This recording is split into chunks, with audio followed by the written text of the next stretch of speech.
Hey, it's Webs here, and it's time to look at the bottom of the depths for some Murlocs with Murloc Warlock. The basic idea of the deck is to use the variety of new Murloc support that Warlock got to buff up our hand as much as humanly possible with the Murlocs we have in it, thus allowing us to have a really big board, which used to be the main weakness of Murloc cards, such as seen in the clip behind me right now. The space within this deck is actually quite tight, sadly, and I had to make some sacrifices in order to have some answers to some of the other minion-based decks that are floating around in the meta game. So let's begin with the Mulligan guide. While most of the cards in this deck are actually not bad to keep in your opening hand, there are some combos that you actually want to look out for whenever you are mulliganing away your cards in your hand. Rock Bottom is always a good turn 1 play, especially if you have a chum bucket in your hand, as this will allow you to get 3/3 worth of stats on all the other Murlocs in your opening hand. Though if you have a Murloc Tidecaller and you see Tiny Fin, that's also a really good combo just to get the Tidecaller additional attack really quickly. And Lush Water Scout is always great if you can also combo it with a Void Gill, as this will allow you to just ram the Void Gill into whatever minion your opponent might have and buff up your entire hand. A Jarin Scavenger is really good to keep in your opening hand just because this will allow you to shuffle in the +1/+1 aura quickly, which you can easily dredge out of the bottom of your deck with a lot of the dredged cards. And finally, Twin Fin Twin is the last card I would consider keeping in my opening hand, as if you can get enough early game buffs on this as quickly as possible, basically double the amount of stats that you actually buff it up with, which is hard for most classes to actually deal with. With the Mulligan guide out of the way, let's look at some games. Alright, time for a game against Mage. We're going to Mulligan away Tasman and probably the Chum Bucket. We don't have a good way to actually get a bunch of buffs out with Chum Bucket, so we don't want to see it in the opening hand here.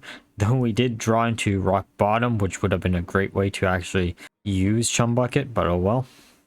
Well, we can put down Rock Bottom, and then we can choose the Tidecaller or the Twin Fin.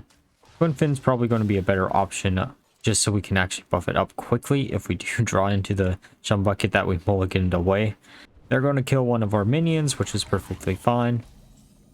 We can just go face, use our hero power, see what we get. Brand's actually pretty interesting here. Okay, so they're Mech Mage. That shouldn't really shock me too much. Okay, what do we want to actually do here? We can put down the Tiny Fin and then the Seer, just go face. It might have been a better option to put the Lush Water Scout down instead, and then put the Tiny Fin just to attack into the 3/4, but trying to make our minions as sticky as humanly possible here. We can also coin out the Vorlac Ravager next turn if we really feel like it, to draw 3 more cards. It also depends on what we actually top deck here too. That's alright. We're probably not going to want to flood the board if we have Tasman for 2 turns from now. I'm going to draw 3 cards, or 3 Murlocs, and then just keep going face. We could use Sir Finley to actually replace our entire hand. That might be a little bit funny. Okay, they're going to gain 3 mechs. I kind of want to do something with Mech Mage. The issue is it's pretty overdone at this point. We could use the Tasman in 2 turns. We could also just shuffle everything into our deck. Oh, we have a Scout. We could use the Scout plus the Twin Fin in order to clear out a few of their minions. We could also dredge a minion. Getting the Scavenger's not bad. Okay, so we are probably going to have to use Tasman next turn. If our Murloc actually survives, we can pop their shield before we actually use it. Actually, maybe we won't use Tasman this turn. It does get rid of the Mech Shark, which is actually pretty nice, but we can just kill it this turn anyways if we really feel like it. We also could have probably put down Bran first because it would have been double, but oh well. Gonna try to clear out some of their board here and then shuffle our deck or hand back into our deck, mainly because it just kills the rest of their board. We do get the Sunken Scavenger, which is pretty nice. Chum Bucket is actually really nice to see, especially if we can actually get any mech or Murlocs to stick on the board. If the scout actually sticks on the board, we're actually in a really, really good position. Though that Annoyatron is a bit annoying. Voidfin is actually a pretty cool top deck. We can put down the Tide Caller and a second Tide Caller if we really feel like it. And then put down the Scavenger. And then put down the Voidfin. Going to pop the Divine Shield with the Scout. Kill their entire board and then pass the turn back. The Void Gill only gets one Murloc in our hand, but we can combo the Gorlak Ravager plus the Chum Bucket next turn, which should be a really good combo to do. Okay, so they put down 2 of these Sunken Moon Catchers, which is going to be a bit frustrating, but oh well. We're going to eat all their minions here and just go face. And since they're Mech Mage, they shouldn't really have an answer to that. Or they do. I didn't actually realize Mech Mage used Fireball in their deck, but oh well. They do put up another taunt, which is a little bit frustrating. We can see what we actually get here off of this. We can get a scout, we're actually in a pretty good position. We don't, but we could use the Chum Bucket. Oh, actually, we do have lethal. We just have to put 2 more Murlocs down, and then we can just hit for 11. Alright, time for a game against Hunter. So, this open hand isn't the worst in theory. The main issue is we have no way to actually trigger the Chum Bucket on the Twin Fin. So it's probably actually going to be better to just mulligan away everything here. We could have kept everything but the Grimoire of Sacrifice, because this hand is definitely a lot worse than what we had before. Okay, so we got a Tiny Fin. We can put down the Tide Caller and the Tiny Fin if we really feel like it here, just to try to put some board presence down. Okay, so they are Questline Hunter, which is a little bit annoying, but it is what it is. Well, we can put down the second Tiny Fin, do 4 damage here. They're probably going to have a way to actually clear out our entire board, which is going to be a little bit frustrating, but it is what it is. Okay, they actually didn't kill it, which means that's probably an explosive trap. We're going to Hero Power, getting the second Amalgam. Going to have our entire board wiped here, but it's better to trigger it when we only have 3 minions and compared to a bunch of other minions. Okay, so what do we actually want to do next turn? We do have the 2 Amalgams. We could just play down one of the Amalgams. Actually, I guess we could use the Void Gill and Amalgam here. That's actually one of the best top decks we probably could have possibly gotten. We could also Hero Power if we really feel like it too. Let's see what we get. Let's grab Mutanus, because it could be really funny if they don't think we're going to have a Mutanus and they finish their quest line on a turn where we can actually just eat it. Okay, so they're not going to kill our Idle Fin, or Void Fin, or Gill. Okay, so if we don't play too many minions, they can't really complete their quest line as quickly.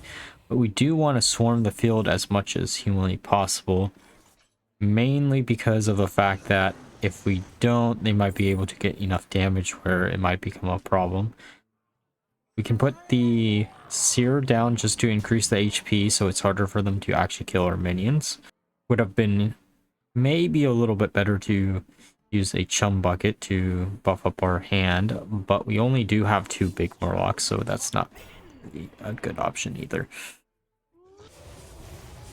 Oh, Scavenger is actually pretty cool, especially because it is a low-cost Murloc that we can instantly play. And then we're just going to attack into their minion and then just go face. We're actually in a pretty good position even if we're only at 15 HP. Though if we do survive another turn and they don't complete their quest line and play it down, we can just eat it up with Mutanus, which is going to be one of the best feelings in the world. I really wanted to include Mutanus because of Questline Hunter, but I ended up cutting it just because of there's not enough room in the deck for a card like that. Okay, so they're going to complete their quest line or not complete it. They're actually being pretty safe there. Oh, a second chum bucket. That's actually kind of funny. Well, we could just eat a minion out of their hand. It's not going to be the minion I want to eat, but eating any minion and putting down a large minion would be really, really nice. Let's see what we get. Oh, Drekthar. That's actually a really good minion to eat. Oh, we should actually win next turn, as long as they don't have some type of other taunt. Actually, even if they have a taunt, we have Gigafin to just eat that up too. Unless they can do 8 damage and complete their questline reward, we're in a really, really good position right now. Okay, they're going to do 2 damage, 2 more damage. Then they get to play down their questline reward. Or not. I guess they just feel like since we played Mutinous, they're safe. We're gonna try to draw into some more damage here. Ooh, 1 more damage. And they have no more mana to do anything to us. We just win here. Alright, time to face Warrior. Actually a really good starting hand. I don't think we'll actually mulligan anything here away. Maybe the Amalgam. To be honest, this is actually pretty good. We can put down the Rock Bottom turn 1, then have the Chum Bucket for turn 2. Grabbing the Tiny Fin because we can instantly buff it up. This is honestly one of the better hands that we could have actually gotten to start out with. Okay, so they don't kill our mains here. We can use Chum Bucket just to buff everything in our hand up, and then just go face. But then next turn we can put down the Twin Fin and have 2 5/4s, I think they are going to be. Not Questline Warrior, which is actually a pretty good sign for us. We could see what we try to get here. Tiny Fin's interesting, but the Scout is probably going to be better for a overall option. And then we can just pass the turn back, especially if they put down any type of big minion. Alright, they're going to armor themselves up a little bit. They use Shield Slam. That's interesting to see someone actually running Shield Slam in 2022, but I'm not them, so I can't judge, I guess. Just going to buff up the side color a little bit. Hopefully they don't have Shield Shatter. That would be really frustrating. Okay, they have a Onyxian Drake, so they don't have Shatter, which is actually pretty good for us. We can put down the Scout plus the Seer, just to keep some of our minions alive. Then just go face. There's a Brawl. That's going to be a little bit frustrating, but let's see what we actually keep here. And we keep the Twin Fin. That's actually one of the better options that we could have gotten. Going to Dredge from the bottom of the deck. Grabbing the second Bio Fin. Just go face. And then we can use our hero power. Oh, I should have done Questline Murloc. That could have been really fun to actually try out. Maybe next time. Okay, so they're going to use in Bulker. Use from the depths. Discount a bunch of things at the bottom of their deck. Now, here's the issue with having Tasman in the deck. We could, in theory, play her. Or we could just keep playing some more Murlocs. Grabbing the Scavenger is actually pretty good, especially because we can just hero power instantly draw it. Sure, we're taking a bunch of damage here, but it's fine. We can use Sir Finley to instantly get our Scavenger from the bottom of the deck, buff up our other Murlocs out of range of some of their other AoE, hopefully at least. They're going to use Brawl again. Let's see what we actually get to keep this time around.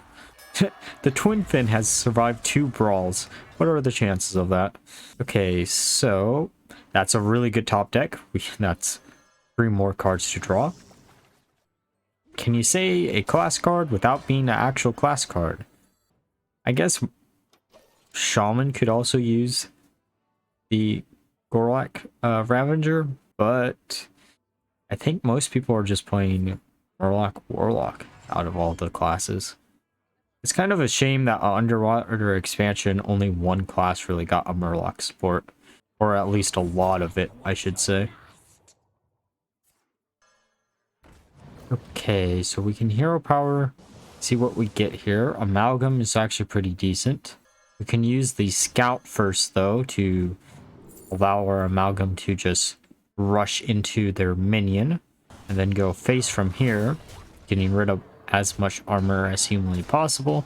Pass the turn back. Okay, they're going to armor up a little bit, but it shouldn't really matter if we have enough damage on board. That's actually... yeah, we don't even need that. We can just tap to see what we draw for shits and giggles. And then go face. Alright, now that we're through the games, let's discuss my final thoughts of the deck. So overall, the deck was relatively alright. It's actually pretty cool to be able to buff up as many Murlocs as humanly possible to absurd levels, where a lot of people just rage quit once you establish a board where you have a bunch of big minions. Though, because I did make some sacrifices of trying to counteract some of the other minion-based decks in the meta, this is a little less consistent than some of the other versions of the deck floating around, but I do think it is absolutely necessary to be able to do something to your opponent's board, even if you are playing an aggro-based deck, as it allows you to win a few games that you might not normally be able to if you didn't include such cards. So overall, I could easily recommend you making this deck, especially because the only legendary that might be a little bit weird for someone to actually own is Gigafin. If you don't have Gigafin, the next best replacement is probably going to be Twisting Nether, though this does kill your board and does lower the count of Murlocs you actually have in the deck by 1, which is why I chose Gigafin over it, but it shouldn't matter too much. With that all being said though, if you enjoyed the video, please leave a like, comment, and subscribe, and until next time, bye bye.